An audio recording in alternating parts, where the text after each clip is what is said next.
हम जेल भरो आंदोलन शुरू करेंगे। उसमें जो भी नियम कानून है हम उसको फॉलो करके जेल भरो आंदोलन करेंगे अपने अपने जिलों में। और देश के सभी अम्बेडकरवादी संगठनों से, मजदूर संगठनों से और न्याय के लिए लड़ने वाले संगठनों से अपील है, अत्याचार के खिलाफ लड़ने वाले संगठनों से अपील है कि वो इसमें हिस्सा लें।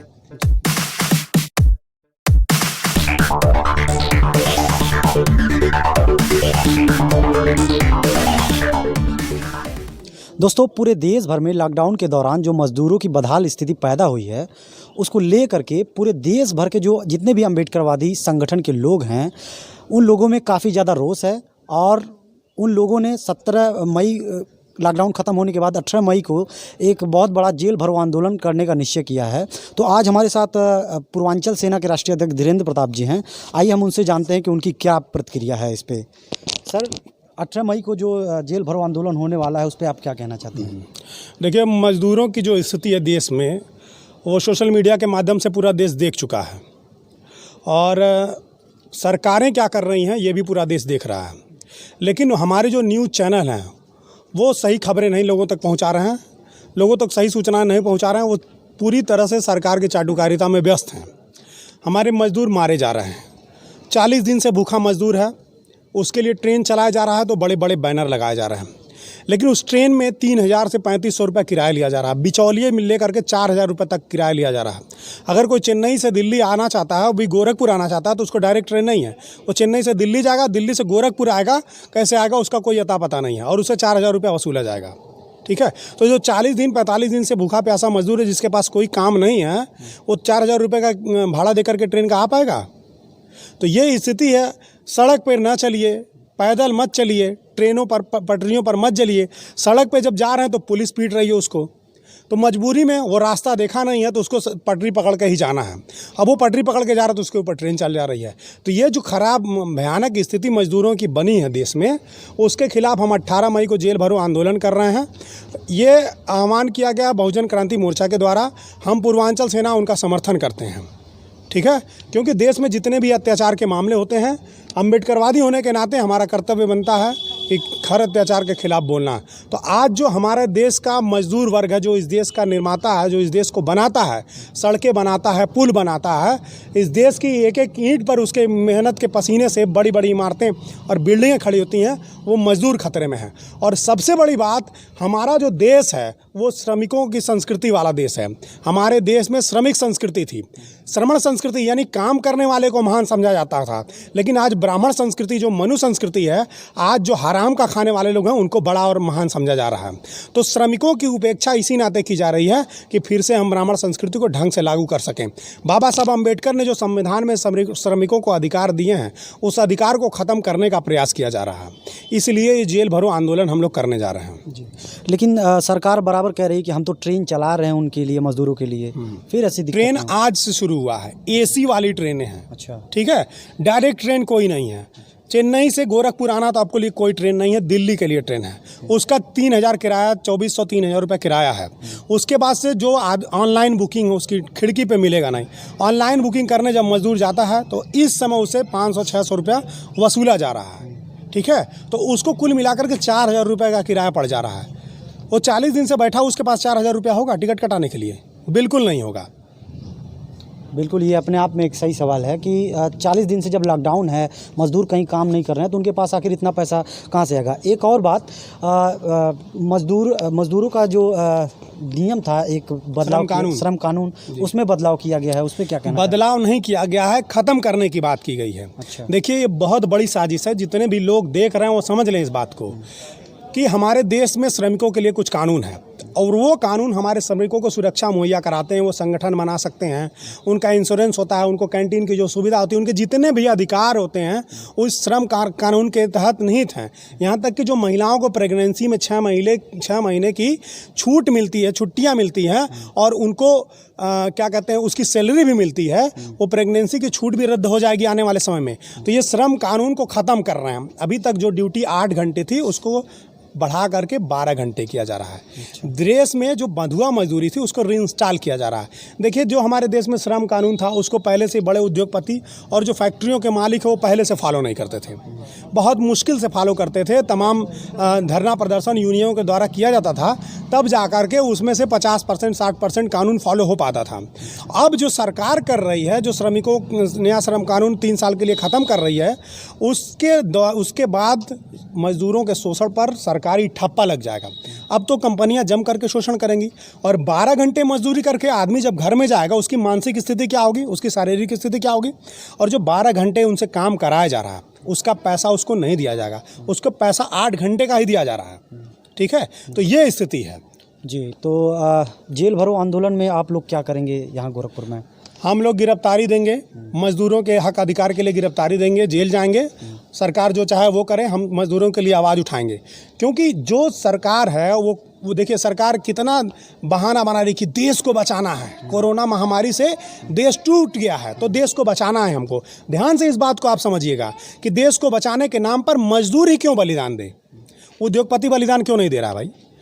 हमारी जो फाइनेंशियल एडवाइजरी कमेटी है वो कहती है कि केवल 3% अगर टैक्स बढ़ा दिया जाए उद्योगपतियों पर, जो बड़े उद्योगपति हैं, सुपर रिच हैं, उन पर केवल 3% टैक्स बढ़ा दिया जाए तो इस लॉकडाउन से जो क्षति हो रही है उसकी क्षतिपूर्ति हो सकती है।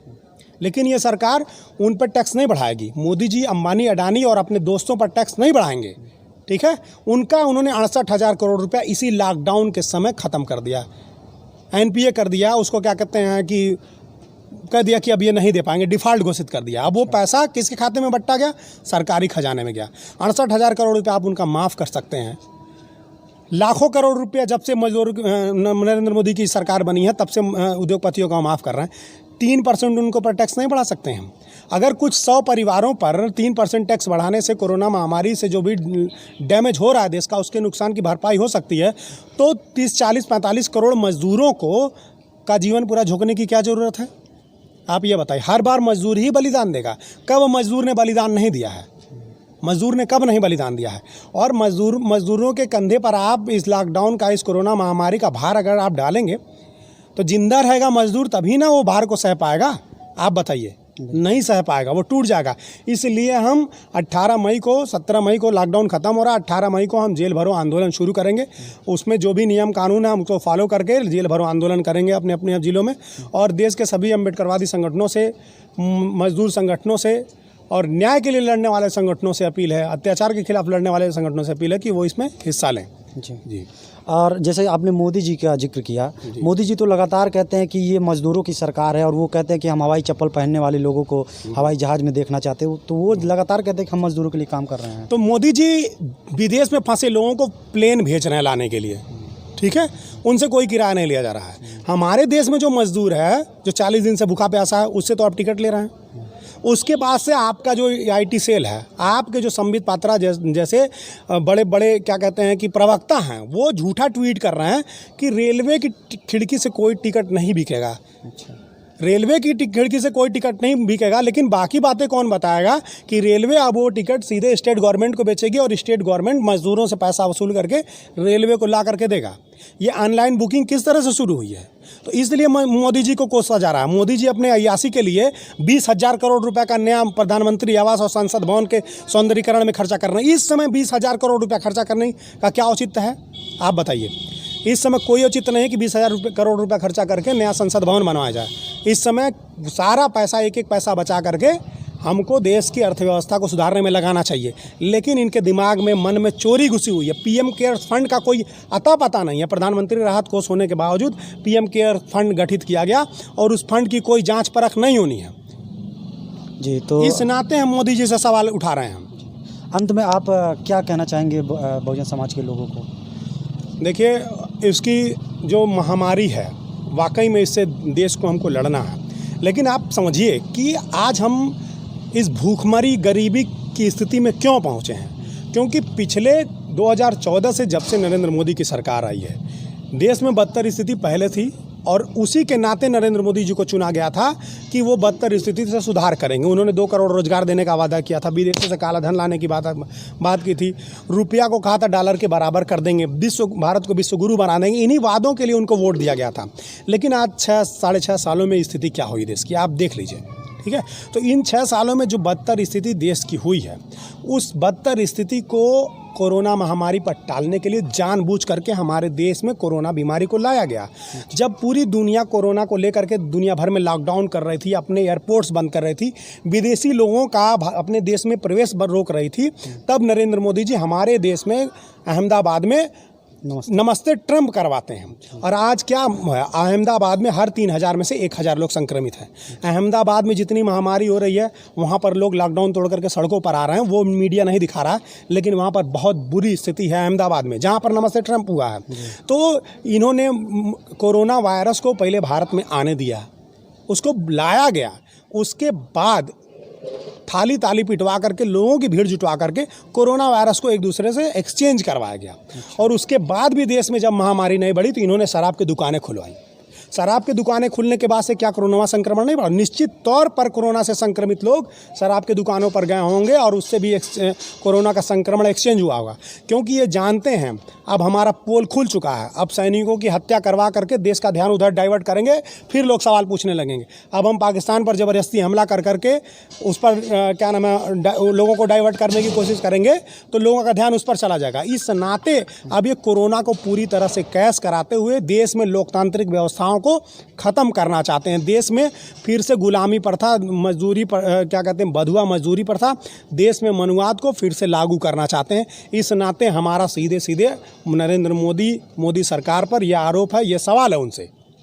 और ये 18 मई को जो हम लोग जेल भरो आंदोलन करने जा रहे हैं, ये उसी के खिलाफ करने जा रहे हैं। जी, बहुत बहुत धन्यवाद सर। आप क्या कहना चाहेंगे 18 मई को जो जेल भरो आंदोलन हो रहा है उस पर? देखिए, जो श्रम कानून ख़त्म करने की बात हो रही है, बीजेपी द्वारा किया जा रहा है, असल में ये बाबा साहब के विचार पर एक तरह से हमला है जी। बाबा साहब की सोच पर, बाबा साहब के द्वारा किए गए आंदोलन पर बहुत बड़ा हमला है। इस नाते हम लोग अम्बेडकरवादी हैं और अम्बेडकरवादी होने के नाते हमारी जिम्मेदारी बनती है कि बाबा साहब द्वारा बनाए कानून जो 12 घंटा से घटा करके 8 घंटा किया गया था, मैटरनिटी लीव महिलाओं के लिए दिया गया था, उन सारे कानूनों को फिर से बचाया जाए। अगर हम ऐसा करने में विफल होते हैं, सफलता अगर मिलती है हमको, तो निश्चित तौर पर देश बहुत रसातल में जाएगा, बहुत ही गहरे गर्त में जाएगा। फिर से दोबारा हम इस देश को उबार नहीं पाएंगे, कई 100 साल हम लोग पीछे चले जाएंगे। इसलिए देश के समस्त अम्बेडकरवादी सहित जो भी लोग हैं, बहुजन समाज के तमाम लोग जो देश के लोकतंत्र और संविधान में आस्था रखते हैं, उनसे मैं निवेदन करना चाहता हूँ कि इस श्रम कानून जो हटाया जा रहा है, ख़त्म किया जा रहा है, उसके लिए लड़िए और इसको बचाइए, वरना देश बर्बाद हो जाएगा। जी, आप क्या कहना चाहते हैं इस पे जो 18 मई को जेल भरो आंदोलन हो रहा है? देखिए, भारत देश किसानों का देश है और हम लोग किसान के घर से आते हैं। हमारे परिवार के लोग मजदूरी करते हैं, यहाँ तक कि दूसरे प्रदेशों में जाकर के लोग काम करते हैं। और आज बहुत से हमारे गांव के या हमारे आसपास के लोग फंसे हुए हैं और वो लोग यहाँ अपने गांव में वापस नहीं आ पा रहे हैं। यही अभी 2 दिन पहले भारत में एक महिला एक बच्चे को जन्म देती है और 1 घंटे के बाद उसे 160 किलोमीटर पैदल चलवाया जाता है और वो प्रशासन के लोगों से विनती करती है कि हमको जाने दीजिए, लेकिन प्रशासन के लोग उसे नहीं जाने देते हैं। तो बताइए, जब हमारे लोग जब यहाँ पर सुरक्षित नहीं रहेंगे तो हम लोगों का अस्तित्व कहाँ रहेगा? बिल्कुल। तो हम चाहेंगे कि मतलब हमारे जितने भी साथी हैं, और देखिए मैं ASUR छात्र संगठन का सदस्य भी हूँ और हमारा संगठन इसमें भागीदारी लेगा। और अब तक तो हम लोग लॉकडाउन का पालन कर रहे थे, लेकिन जैसे ही लॉकडाउन खत्म होगा 17 को और 18 को हम लोग जेल भरो आंदोलन का पूर्ण रूप से समर्थन करेंगे। और गोरखपुर के सभी साथी और गोरखपुर विश्वविद्यालय से सभी हमारे पदाधिकारी उतरेंगे। जी, तो ये गोरखपुर के अम्बेडकरवादी लोग हैं, अम्बेडकरवादी संगठन के लोग हैं। पूर्वांचल सेना के राष्ट्रीय अध्यक्ष हमारे साथ आपके सम्मुख थे, जिन्होंने बताया कि कल 18 मई को जो होने वाला जो जेल भरो आंदोलन है, इसमें ये लोग सहभागिता ले रहे हैं। साथ ही देश के लोगों से अपील कर रहे हैं कि वो बढ़ चढ़ के इस जेल भरो आंदोलन का हिस्सा बने। तो बहुत बहुत धन्यवाद आप सभी का वीडियो देखने के लिए। मैं मंजेश कुमार कैमरामैन अनिल बौद्ध जी के साथ असुर भारत।